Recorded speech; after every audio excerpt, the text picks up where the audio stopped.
Refraction of light में कि कौन कौन से नियम फॉलो होते हैं, तो उनको हम बोलते हैं laws of refraction of light. Laws of refraction of light. Laws of refraction of light. What are the laws of refraction of light? पहला लॉ जो है वो ये कहता है, फर्स्ट लॉ। फर्स्ट लॉ क्या कहता है कि जब भी लाइट एक मीडियम से दूसरे मीडियम में जाएगा तो पहला मीडियम और दूसरे मीडियम अलग अलग होंगे, तो इसमें से एक मीडियम को हम बोलते हैं ऑप्टिकली रेयरर मीडियम और दूसरे मीडियम को हम बोलते हैं ऑप्टिकली डेंसर मीडियम। तो अब इस बात पर ये डिपेंड करता है कि लाइट जो है ऑप्टिकली रेयरर मीडियम से ऑप्टिकली डेंसर मीडियम में जा रहा है। जैसे लाइट जो है एयर से चलते हुए ओशियन वाटर में एंटर करता है, तो यहाँ पर हम कह सकते हैं कि लाइट जो है ऑप्टिकली रेयरर मीडियम से ऑप्टिकली डेंसर मीडियम में एंटर कर रहा है। और ये ऑप्टिकल डेंसिटी डिपेंड करती है उस मीडियम के रिफ्रैक्टिव इंडेक्स पे। रिफ्रैक्टिव इंडेक्स क्या होता है हम लोग इसको थोड़ी देर में समझेंगे।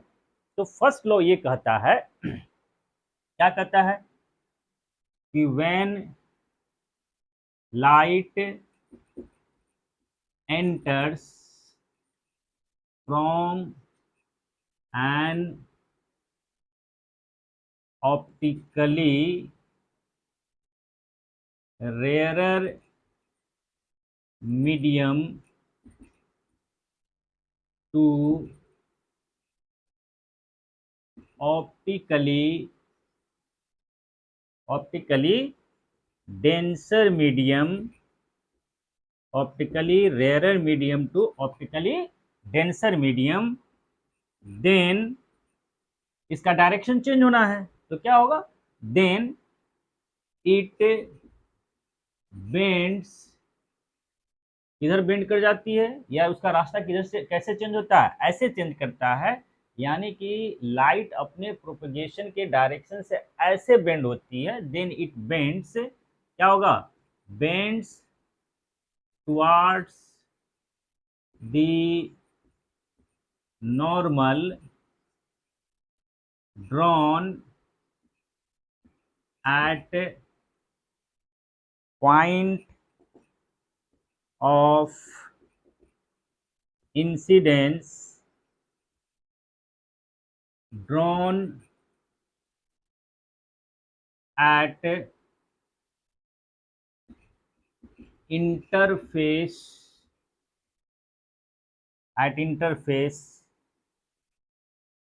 separating the two mediums।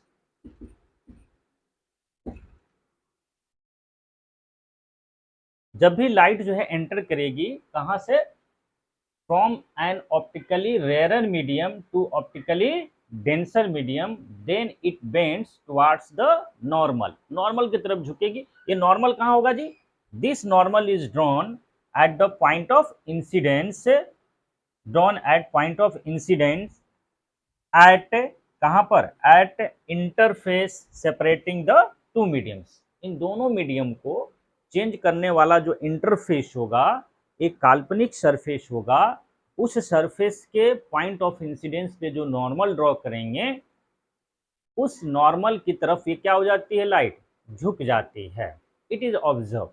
तो हम इसको कुछ ऐसे समझ सकते हैं कि क्या होगा, जब लाइट जो है ऑप्टिकली रेयरर से ऑप्टिकली डेंसर में जाएगी तो वह क्या हो रही है, नॉर्मल की तरफ झुक जा रही है। जरा इसको समझते हैं। मान लीजिए कि यहाँ पर हमारा एयर में एक सोर्स ऑफ लाइट है, यहाँ पर एक लाइट का सोर्स है, हमने एक टॉर्च ली है, एक लेजर पेन लिया है और हमने एयर में इसको ऐसे ऑन कर दिया है। जब ऑन करेंगे, इस बोर्ड के सरफेस पे ऑन करते हैं तो लाइट कुछ ऐसे जाएगी, सीधी रेखा में जाएगी। ये मान लीजिए कि हमारा क्या है, एयर है।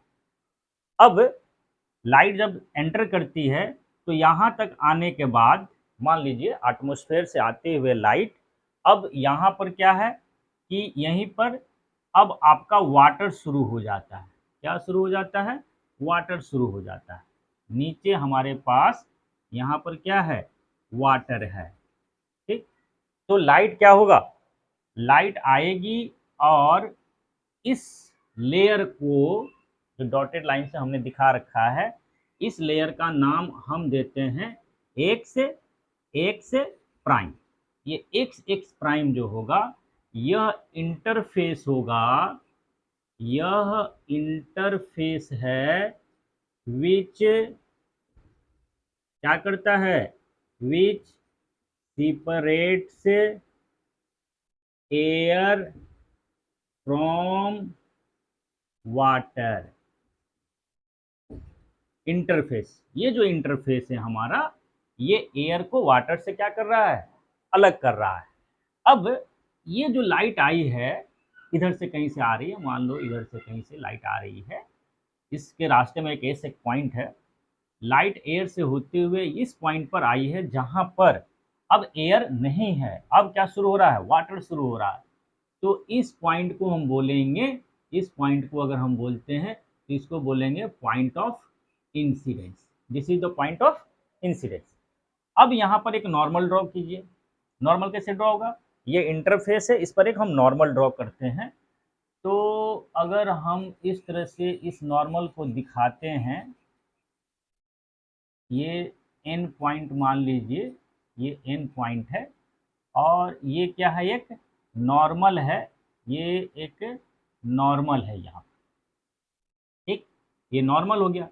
तो अब इसको नॉर्मल को आप ड्रॉ करेंगे तो ये कहाँ तक जाएगी? ये लाइन नीचे तक आएगी, ये ऐसे आएगी, ये ऐसे है इंटरफेस, और इस पर एक नॉर्मल ड्रॉ करते हैं तो ये नीचे तक लाइन जाएगी। अब क्या होगा? अब ये जो एंगल बना रहा है, ये लाइट का जो है पाथ जो है, इसको हम बोलते हैं, ऑफ कोर्स इसको हम बोलते हैं इंसिडेंट रे। इसको क्या बोलेंगे? Incident ray. और ये हो जाएगा नॉर्मल, तो इसके साथ जो एंगल बनाएगा इसको हम बोलेंगे एंगल ऑफ इंसिडेंस, आई। अब क्या होगा कि लाइट अब जैसे ही वाटर में एंटर करेगी, अब उसका पाथ, अब उसका पाथ ये नहीं रह जाता है, ये डॉटेड लाइन नहीं रहता है। लाइट अब सीधे नहीं जाएगी।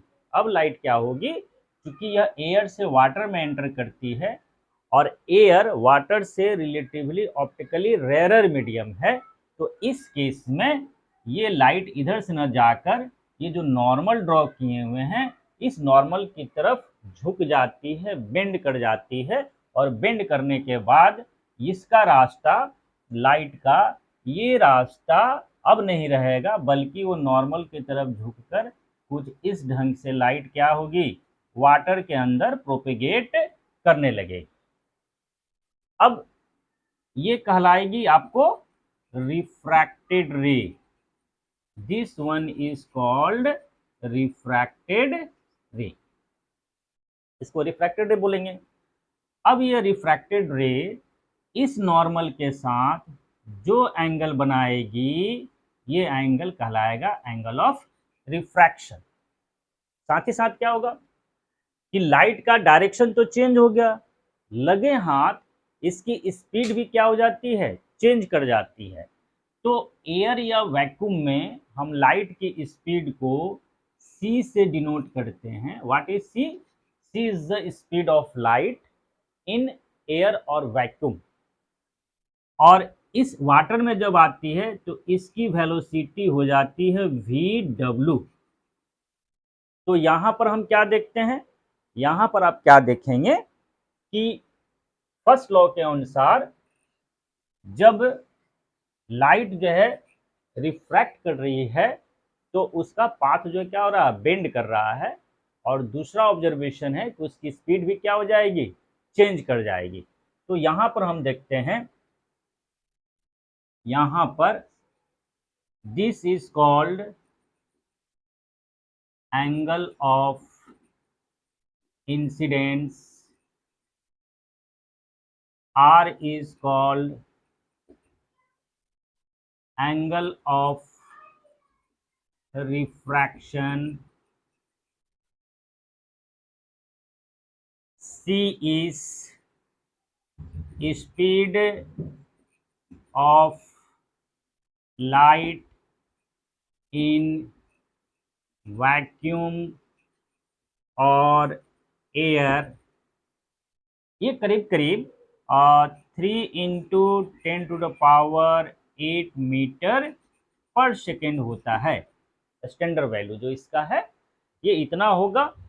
लेकिन जैसे ही लाइट एयर से चलते हुए 3 लाख किलोमीटर पर सेकेंड, ये करीब कैलकुलेट करेंगे तो 3 लाख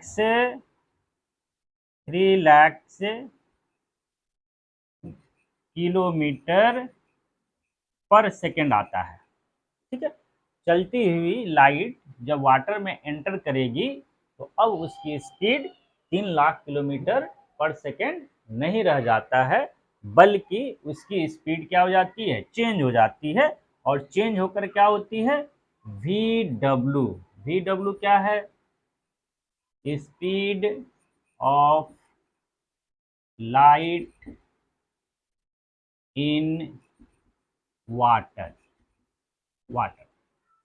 तो इन चारों चीजों में ये देखेंगे कि पहला चीज जो होगा कि I is not equal to R, ये I और R कभी बराबर नहीं होंगे। एक केस को होगा, वन एक्सेप्शन है, इसका वन एक्सेप्शन है, इसका एक अपवाद भी है इस नियम का कि जब लाइट रिफ्रैक्ट करेगी तो एंगल ऑफ इंसिडेंस और एंगल ऑफ रिफ्रैक्शन कभी बराबर नहीं होते हैं। लेकिन इसका एक अपवाद भी है। क्या अपवाद है, what is its exception, we will discuss it later on.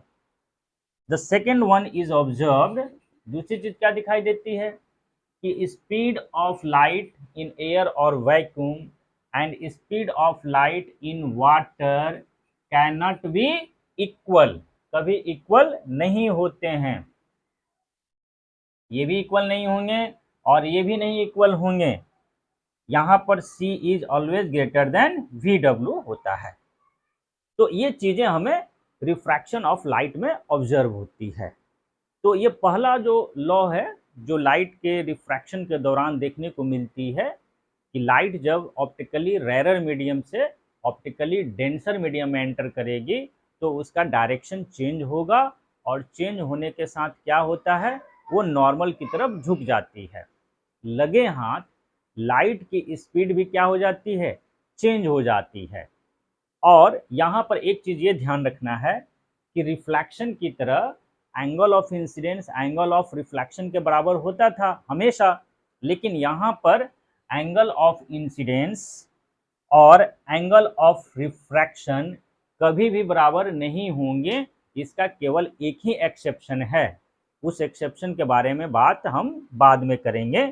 साथ ही साथ क्या देखने को मिलती है, जो लाइट की स्पीड है वो भी क्या हो जाती है, चेंज कर जाती है। ये दोनों कभी बराबर नहीं होंगे। और एयर और वाटर के केस में, एयर एंड वाटर के केस में इधर की तरफ हमारा वाटर है, दिस वन इज वाटर, ये वाटर है पूरा का पूरा। तो इस केस में हमारा जो स्पीड है एयर में वो हमेशा इस वाटर की स्पीड से ज़्यादा होती है। तो ये फर्स्ट लॉ ऑफ रिफ्रैक्शन।